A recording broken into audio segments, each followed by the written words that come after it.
What's going on, everyone? Jack here from Halfcrumb. Today, the goal of the video is to talk about the S1 and the X1 from Skyrover, break them down, compare them so that you can decide which one is a better drone for you. And I think right off the bat, let's start with probably the most important thing, and that is price.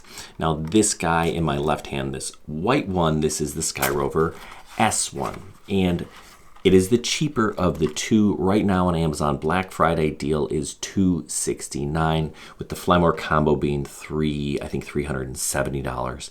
And that's a great deal. And you get quite a bit for that money. Now, that's a Black Friday deal. That is not the normal deal. Generally, it's like $300, and I think $500 for the Flymore combo. And then when you look at the X1, this yellow guy here, also on sale on Amazon right now for $539 and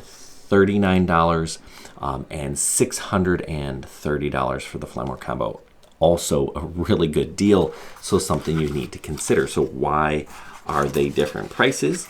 Well, there are different drones for sure. The biggest difference, of course, is the camera, right? This white one, the S1, has a smaller sensor. Now, it is a 4K camera. It can shoot 4K up to 60 frames a second, so that's really good. But it has a smaller sensor. It's a 1/2-inch sensor. It won't do as well in lower light situations, whereas this guy, this yellow one, the X1, has a 1/1.3-inch sensor, so it just does better. Plus, it has a different gimbal, so you can rotate this camera all the way to vertical to shoot native vertical video. You don't have to worry about cropping. Those are the two biggest differences, I would say. Then, of course, there is obstacle avoidance, which is another fairly big difference. This X1 here has 4 cameras on the front and the rear looking for obstacles, as well as 2 on the bottom plus infrared on the bottom. So it's essentially omnidirectional, looking in all directions, trying to help you avoid obstacles.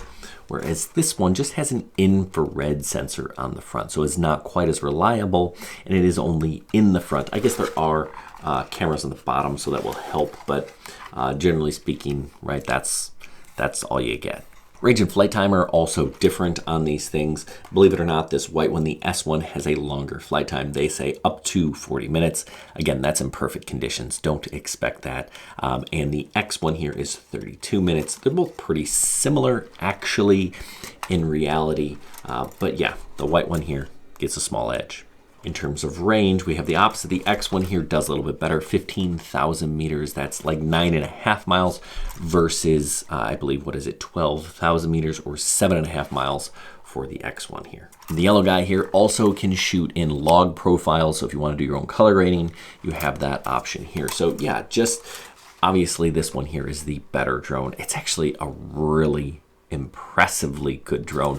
This is the one that I would recommend. But of course, if your budget doesn't allow for it, there isn't a better drone in this price range as the S1, right? Under $300? No, there isn't anything that really comes close. The closest would either be the DJI Mini 4K or the Specta 4K, which Specta Mini 4K, I should say.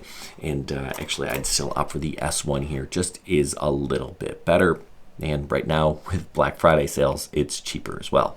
And that brings me to my next topic. How do these guys compare to DJI and other drones? Well, that's a different video. I'm gonna make that one, and I got all sorts of specs. I've flown all of these drones, so I'll let you know what I think. Hey, thanks for watching. Good luck, everyone, and happy flying.